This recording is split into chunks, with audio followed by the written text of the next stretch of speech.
Road ప్రమాద బాధితుల విషయంలో కేంద్ర మంత్రి స్మృతి ఇరానీ నిర్దయగా వ్యవహరించారా?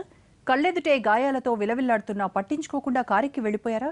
వివరణ ఇచ్చినా వివాదం ఎందుకు ముదురుతోంది? మంత్రి కార్యాలయం మళ్లీ ఎందుకు సంజాయిషి ఇచ్చుకోవాల్సి వస్తోంది? అసలు ఆ రోజు ఏం జరిగింది? యమునా ఎక్స్ప్రెస్ హైవే మీద జరిగిన ప్రమాదం కేంద్ర మంత్రిని నీడలా వెంటాడుతోంది. శనివారం రాత్రి జరిగిన యాక్సిడెంట్లో ఆగ్రాకు చెందిన వైద్యుడు రమేష్ కు తీవ్ర గాయాలయ్యాయి. తర్వాత ఆసుపత్రిలో ఆయన చనిపోయారు. ఆయన బంధువు ఇంకా హాస్పిటల్లోనే ఉన్నారు. యాక్సిడెంట్ జరిగినప్పుడు మంత్రి స్పాట్ లోనే ఉన్నా పట్టించుకోకుండా వెళ్లిపోయారన్నది బాధితుల ఆరోపణ.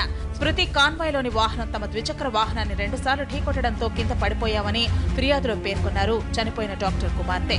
సాయం కోసం తాము మంత్రికి మొరపెట్టుకున్నా పట్టించుకోకుండా వెళ్లిపోయారని, అందుకే చాలా ఆలస్యంగా వైద్యం చేయించుకోవాల్సి వచ్చిందని చెప్పారామె. తాము రోడ్డు ప్రమాదం నుంచి సురక్షితంగా బయటపడ్డారని, గాయపడ్డ వారు ఆసుపత్రికి వెళ్లడానికి సాయం చేశారని ట్విట్టర్లో పోస్ట్ చేశారు స్మృతి ఇరానీ. కానీ డాక్టర్ రమేష్ చనిపోయాక వ్యవహారం వివాదాస్పదం కావడంతో మంత్రి కార్యాలయం తాజాగా మరోసారి వివరణ ఇచ్చింది. యాక్సిడెంట్ కు కారణమంటూ ఎఫ్ఐఆర్ లో పేర్కొన్న 5315 నెంబరు వాహనం అసలు మంత్రి కాన్వాయ్లో లేదని ప్రకటించింది. కారు ఢీకొన్న వెంటనే మంత్రి ఓ సీనియర్ పోలీస్ ఆఫీసర్ కి ఫోన్ చేసి అంబులెన్స్ పంపించాలని ఆదేశించారని వివరణ ఇచ్చారు. वो बाइकर को जो हिट किया है उस व्हीकल का नंबर था DL 3CBA 5315 और वो एक होंडा सिटी कार थी जो कि प्राइवेट कार थी। तो मैडम के कैवलकेट से उस कार का कोई लेना देना नहीं, बल्कि मैडम ने वहां रुककर और SSP मथुरा को निर्देश दिया कि तुरंत एम्बुलेंस भेजकर घायलों को जितना जल्दी हो सके उनको मेडिकल सहायता तुरंत उपलब्ध कराई जाए। పోలీసుల తాజా ప్రకటన కూడా హెచ్ఆర్డీ వాదనకు తగ్గట్టుగానే ఉంది.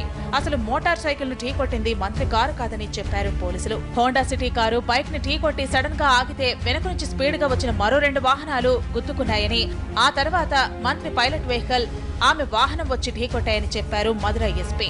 మొత్తం మీద మినిస్టర్ కారు నేరుగా యాక్సిడెంట్ చేయకపోయినా స్పాట్ లో ఆమె సరిగా స్పందించకుండా వెళ్లిపోయారన్నది తాజా ఆరోపణ. మొత్తం మీద తనకు సంబంధం ఉన్నా లేకున్నా వరుస వివాదాలు మాత్రం స్మృతి ఇరానీని వెంటాడుతున్నాయి.